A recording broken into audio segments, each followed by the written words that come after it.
প্রথমেই আমি কিছু পরিষ্কার শুকনো ডিমের খোসা নিয়ে নিচ্ছি।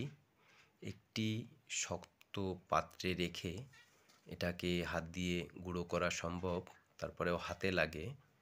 এজন্য আমি একটা পাশে থাকা ছুরির বাট দিয়ে গুঁড়ো করে নিচ্ছি।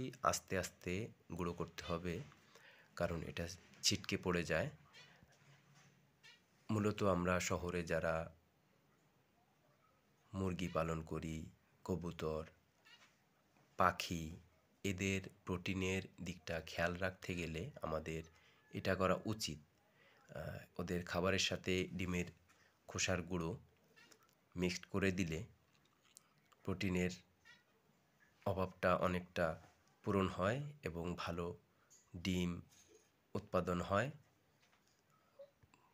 পাখির বা মুরগি হোক, কবুতর হোক, ওদের শরীর স্বাস্থ্য ভালো থাকে। আমি এটা ব্যবহার করে ফল পেয়ে গুঁড়ো করার পরে দেখুন, দেখতে অনেক সুন্দর লাগছে।